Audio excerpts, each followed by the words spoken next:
6시에 성도님들 수요 예배로 인도하셔서 하나님께 영광 올릴 수 있도록. 비가 와서 이렇게 걱정을 했는데 귀한 분들 오셔가지고 고맙고 반갑습니다. 자, 오늘 제목은 자족하면서 사는 사람인데 유명한 말씀이죠. 이제 가을이 또 오니까 또 감기가 유행하니까 답답하더라도 마스크 쓰는 게 감기의 병이 도움이 된다니까 송승순 권사님 마스크 쓰셨네요. 어디 나가실 때 착용하시면 좋을 것 같습니다. 오늘 말씀이 자족한다는 말은 말 그대로 부족함을 느끼지 않고 넉넉함을 느끼는 마음인데, 현실에 지금 100% 만족을 하면서 살아가기가 쉽지 않은 게 현실이죠. 돈이라는 것은 필요합니다. 저 같은 경우도 올해 처음으로 독립을 해서 지금 남성역에 월세를 살고 있는데, 이렇게 월세도 내야 하고 여러 가지 고지서들, 또 핸드폰, 인터넷, 의식주, 이렇게 여러 가지 생활을 하다 보니 물질적으로는 솔직히 부족한 것은 사실입니다. 그렇지만 물질적으로 넉넉하다고 해서 또 부족함을 느끼지 않는 것은 또 아니에요. 또 어떤 부족함을 또 똑같이 느끼게 돼요. 제가 이제 나이가 40대 어느덧 중반을 넘어섰는데, 제가 한 20대까지만 해도 저희 집이 어느 정도 잘 사는 축에 속해 있어서 남들보다 가지고 싶은 것 가지고 풍족한 삶을 살았습니다. 돈이 있다고 해서 근데 그게 만족이 되고 행복의 조건이 되지는 않는 것 같다는 생각이 들어요. 그렇게 부유하게 어떻게 보면 지내다가 아버지의 사업 등 여러 문제로 이제 집도 잃고 돈도 잃고 어려운 생활을 하게 되면서 정말 몇십 원이 모자라서 배고픈데 길에서 붕어빵 하나를 못 사 먹는, 길에서 목이 마른데 물을 살 돈이 없어가지고 화장실 수돗물을 먹고, 그렇게 부족해서 힘든 적이 있었으니까. 하지만 가난해 보니 가난한 사람들의 심정을 헤아릴 줄 알게 돼요. 사람은 뭐든지 같은 상황을 겪어보지 않으면 그 사람의 마음을 헤아릴 수가 없습니다. 저는 결혼을 못 해봤기 때문에 부모님이 아이를 얼마나 소중히 얼마나 사랑하는지 그 심정을 제대로 알지 못해요. 제가 어릴 적에는 원인 불명의 호흡곤란이라는 불치병으로 숨을 못 쉬고, 피부는 마른 장작나무처럼 말라있고, 긁으면은 이렇게 피부에 부스럼이 한 주먹씩 떨어지고, 그런 힘든 병에 시달린 적이 있습니다. 의학적으로는 고칠 수 없다 그랬는데 의사가 교회를 가보라고 권하는 경우는 드물잖아요, 현대의학에서. 근데 그 의사가 또 교회 장로님이었대요. 어머니는 교회를 안 다니고 계시고 교회에서 전도로 오면은 소금을 뿌릴 정도로 싫어했답니다. 근데 그런 의사를 만나게 된 것도 하나님의 인도하심이죠. 그 의사가 이건 하나님밖에 고칠 분이 없다고, 교회를 가보지 않겠냐고 의사가 권하게 됩니다. 그래서 어머니가 친구가 다니던 작은 개척교회에 갔는데 어머니가 들어가자마자 예수님을 영접했어요. 그날 영접하고 성경 66권이 바로 믿어지는 그런 체험을 하셨답니다. 그리고 하나님께서 네 아들을 주의 종으로 바쳐라라는 하나님의 음성을 직접 들으셨고, 저는 어머니의 수십 년, 30년, 40년의 기도 끝에 뒤늦게 이 길을 가게 됐습니다. 수십 년 어머니의 기도의 결과인 것이죠.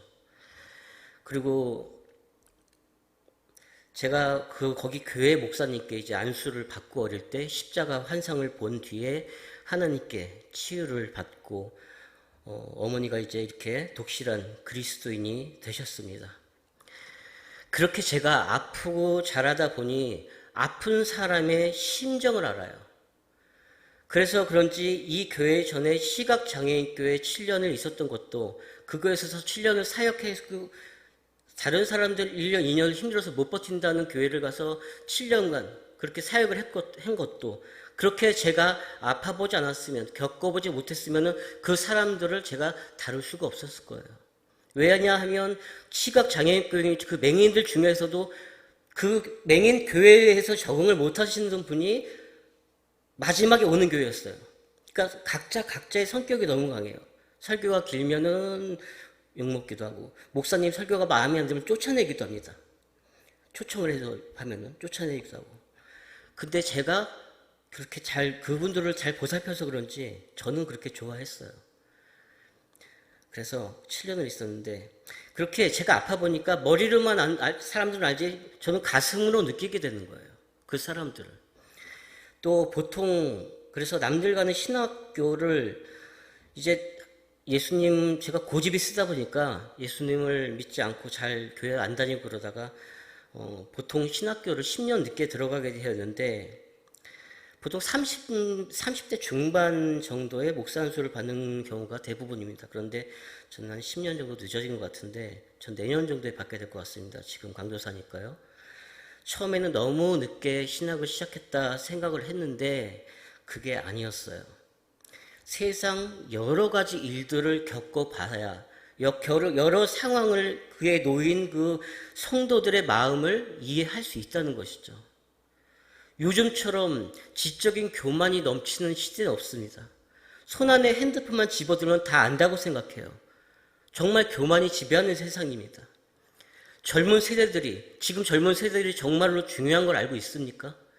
인생의 태풍이 왔을 때, 고난이 왔을 때 어떻게 대처해야 하는지, 어떻게 살아야 하는지 알 수 있는 방법이 없죠. 여러 가지 일을 겪고 나서 이렇게 신학교를 들어간 게 어떻게 보면 다행이다라는 생각이 들곤 합니다. 놀 만큼 또 놀아봤고, 그래서 세상에 타락한 청소년들에게 말을 잘 통할 수 있고, 그래서 선도를 할 수 있고, 자, 그렇습니다. 예전에 어느 가난한 목사님이 시골 교회에 낡은 건물을 얻어서 교회를 세웠어요. 그런데 교회는 하나도 없고, 이제 어느 겨울날에 교회 밖에 건물에 이제 십자가를 세우려고, 시골 교회다 보니까 읍내에 가서 재료를 다 사다가 하루 종일 망치질을 하고 뚝딱거리고 해서 교인도 하나도 없으니까 혼자서 십자가를 지었답니다. 한겨울에 하루 종일 걸려서 전기도 달고 했는데 결국에 십자가에 불이 안 들어오는 거예요. 그래서 너무 힘들고 고생스럽고 손도 시렵고 발도 시렵고 교회를 들어가서 뻥펑 물었답니다. 그리고 기도를 했대요. 아니, 예수님은 편하게 방에서 돌아가시지, 왜 십자가에 달려 돌아가셔가지고 왜 이렇게 십자가 세우기가 힘드냐고. 근데 그 목사님이 나중에 교회가 커지고 잘 됐어요. 그러고 나니까 그 예전에 고생한 생각이 나서 시골 교회 십자가만 보면 그렇게 도와준답니다. 지나고 나니 그게 다 나중에 시골 교회를 보면서 그렇게 어려운 시골 교회 도와주라는 하나님의 뜻인 거예요. 그런 일이 없었으면 어떻게 도와줄 생각이 들었겠냐라는 거죠. 남을 도와줄 때 내가 겪었어야 도와주지, 그런 일 겪은 일이 없는 사람은 잘 도와주기가 힘듭니다. 자, 오늘 본문을 보면 내가 궁핍함으로 말하는 것이 아니니라. 어떠한 형편에든지 나는 자족하기를 배우노니 나는 비천에 처할 줄도 알고 풍부에 처할 줄도 알아. 모든 일, 곧 배부름과 배고픔과 풍부와 궁핍에도 처할 줄 아는 일체의 비결을 배우노라. 아멘. 하나님을 알지 못하면 자족하는 삶을 살 수가 없습니다. 왜냐하면 세상에서 이 모든 것은 쓰다 버려질 물질이고, 그런 것에 집착하고 완전하지 않은 것을 바라보고 온전하지 않은 사람한테 의지하고, 그러니까 우리의 아무리 세상 것에 의지해봤자 만족이 올 수가 없는 거예요. 세상 것에 집착하다 보면 점점 더 그래서 세상에 빠져들게 되는 것입니다. 요즘 아이들이 이제 클럽 가서 놀고 그러는 거 보잖아요. 전에 이태원 클럽 사건도 있었지만 세상 것에 빠지면 밑 빠진 독에 물 붓기라는 거예요. 만족함이 없어서 점점 더 타락하는 겁니다. 물질에 집착하면 돈으로 시작해서 돈으로 망하고, 인생이 정치인들 보면 돈으로 시작해서 돈 때문에 싸우고 감옥에 가고 난리 나잖아요. 우리의 육신에 대해서 하나님은 이렇게 비유하십니다. 내일 일은 너희가 알지 못하는도다. 너희 생명은 무엇이냐? 너희는 잠깐 보이다가 없어지는 안개니라. 잠깐 보이다가 없어지는 안개인 것을 생각한다면 우리가 물질이나 육신에 집착을 가질 필요가 없다는 것이죠. 부족한 것을 자꾸 바라보니까 만족함이 없는 거예요. 그럼 어떻게 해야 돼요? 완전하신 하나님을 바라봐야 인간의 부족한 점이 하나님으로 인해서 채워지는 겁니다. 우리가 시대가 발전하면서 더 그런 것을 몰라지게 됐어요. 마음이 완악한 자는 근데 다 안다고 생각해요. 탐욕이 우리를 사로잡히면 그 안에 빨려 들어가서 모든 게 비틀어지고 뒤틀어지게 되어 있습니다. 모든 관계가 비틀어지기 시작을 해요. 되도록 그래서 욕심 많은 사람 가까이 하지 말라 그럽니다. 관계가 힘들어져요. 그래, 투기하는 마음은 자족하지 못하는 것에 비롯된 것이에요. 사촌이 땅 사면 배합한다는 우리나라 그 속담도 있죠. 우리는 이렇게 남과 비교하면서 질투하는 마음, 이 욕심, 투기, 탐욕 때문에 넘어지게 되어 있습니다. 남이 잘 되면 좋은 거예요. 남이 잘 되면 기뻐하고 함께 기뻐하고 축하해 줄 수 있는 그런 그리스도인이 되기를 바랍니다. 투기하는 마음은 그 우리 10계명에도 그 정신에도 위배되는 것입니다. 그러면은 어떻게 해야 만족하고 자족하면서 살아갈 수 있을까? 물론 하나님께 의지하지만 사도 바울께서는 주님 안에 있으면은 배부름과 배고픔과 풍부와 궁핍에도 처할 줄 아는 이 모든 것이 가능하다는 것이죠. 가난에도 처하고 부에도 처하고 모든 상황에 나는 가능하다.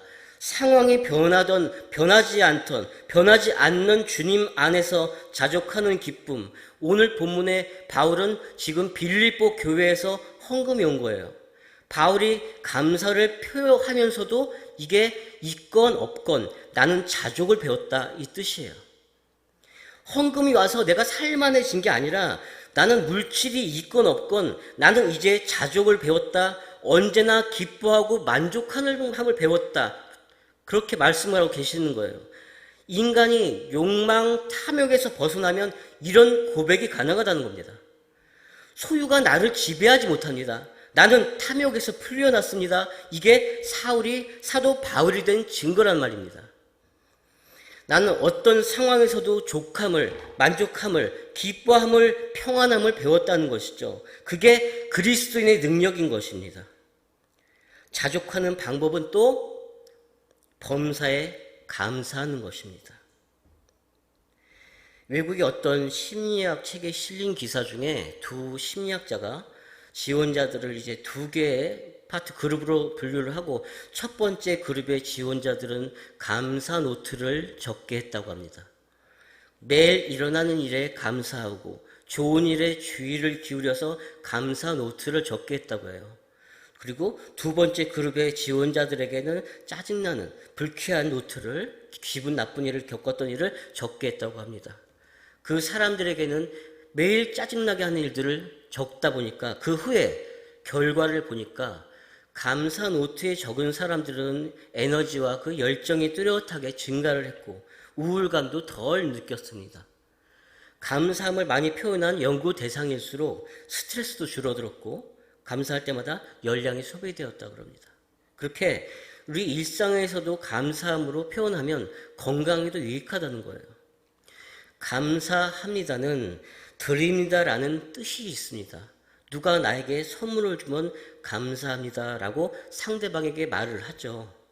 이렇게 감사는 상대방에게 드리는 겁니다. 그래서 기도할 때 하나님 감사합니다 하면 하나님께 감사를 드리는 것이죠.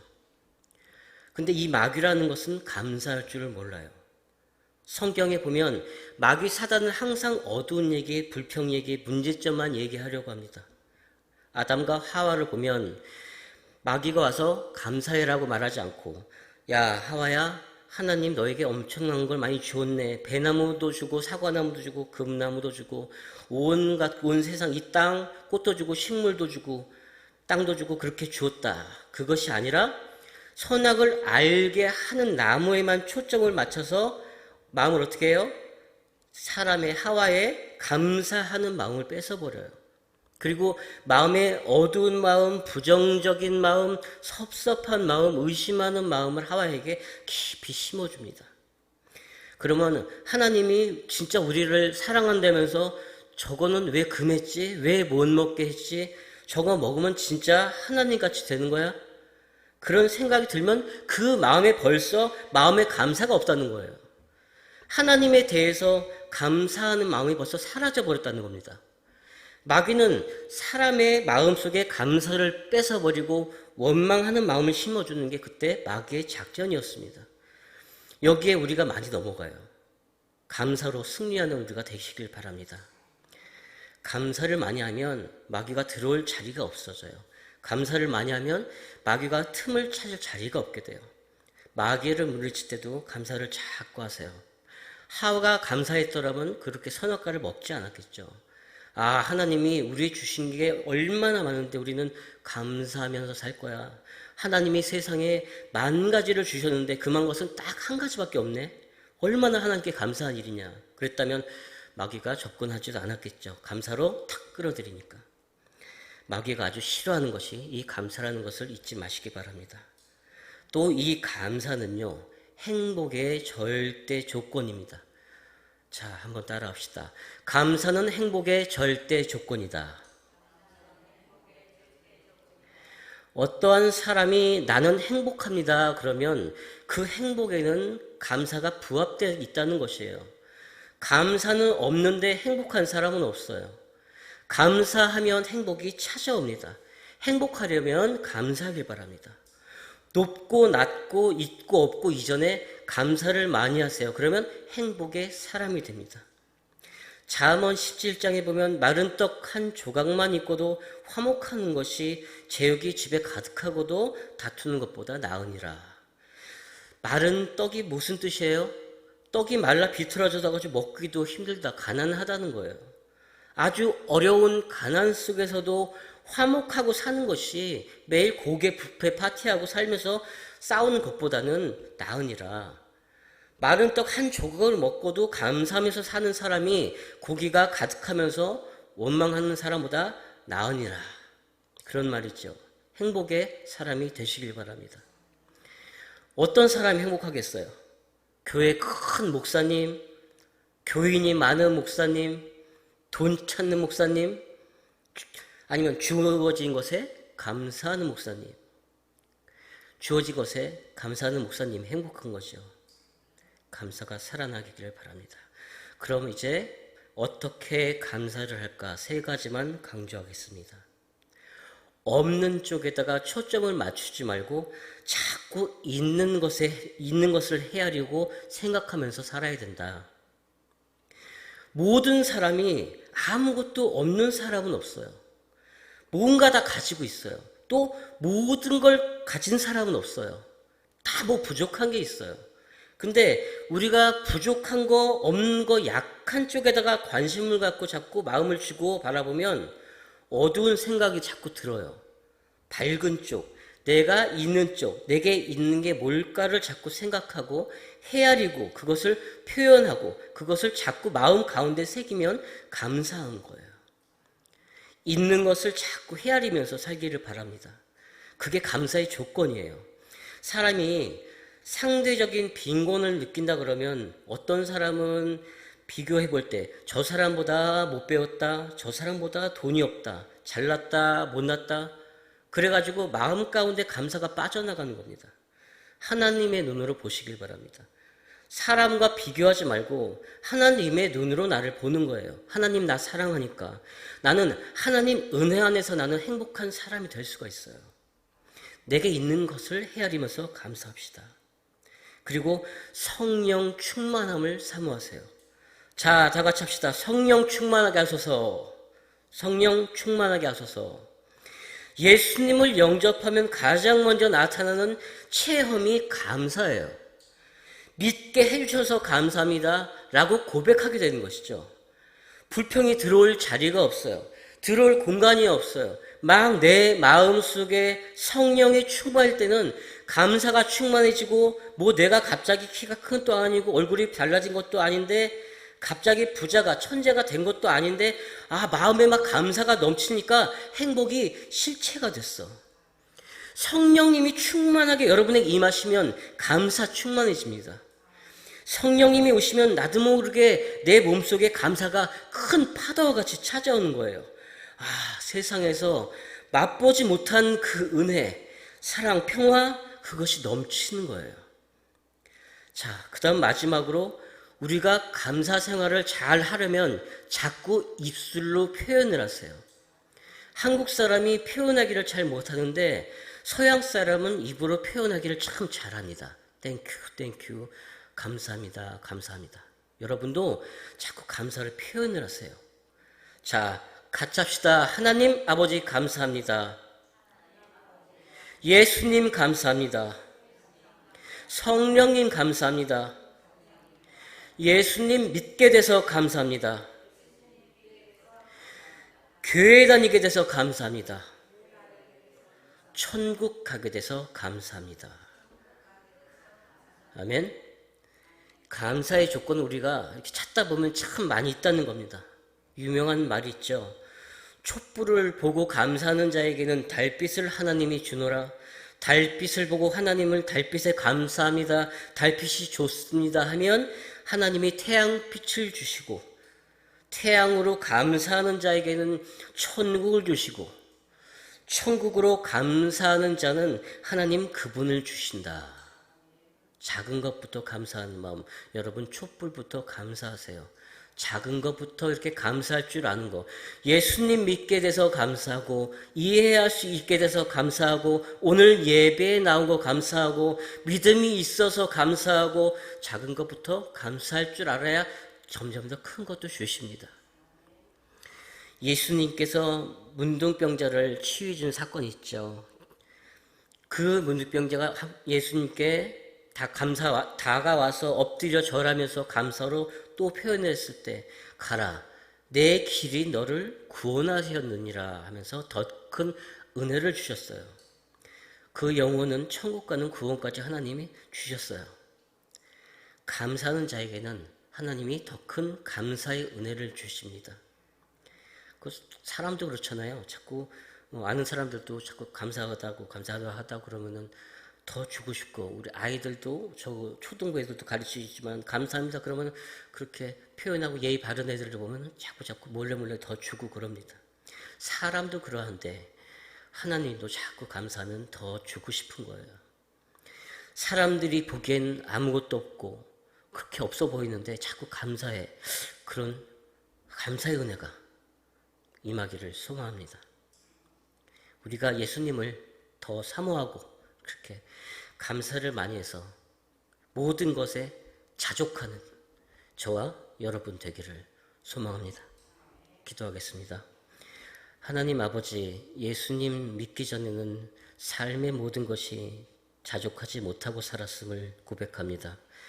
또 자신의 나약함도 모르고 자존심을 부리며 살았습니다. 하지만 우리는 하나님의 자녀로서 이제 살아갑니다. 하나님이 우리를 어떤 경로로 이끄시든지 간에 우리를 향한 하나님의 뜻은 좋은 곳에 있음을 알고 빛으로 항상 인도하심을 알고 항상 순종하는 삶을 살도록 도우시옵소서. 신성교회 사랑으로 하나 되게 해주시고 늘 승리하는 예배가 되게 하시고, 할 수 있다면 모든 사람과 화평하라 말씀하신 것처럼 그리스도의 말씀을 뜻하신 바를 본받아 화평하며 헌신하며 배려하는 삶의 자녀가 되도록 인도해 주시옵고, 사랑의 주님 대속하여 주신 희생의 삶을 본받는 저희가 되도록 하여 주시옵소서. 우리들의 영이 말씀을 통해서 늘 깨끗해지고 깨달음을 얻고 말씀을 통해서 하나님께 매일매일 조금씩 더 가까워지는 하루하루 되게 하여 주시옵소서.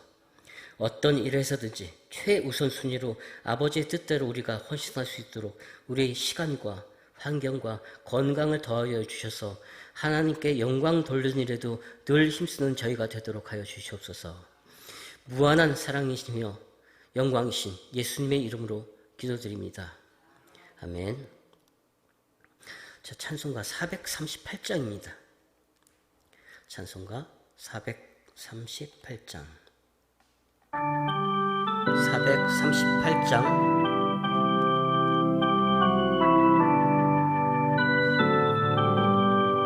내 영혼이 은총 입어 하늘나라. 아멘. 주기도로 예배 마치겠습니다. 하늘에 계신 우리 아버지여, 이름이 거룩히 여김을 받으시오며 나라가 임하시오며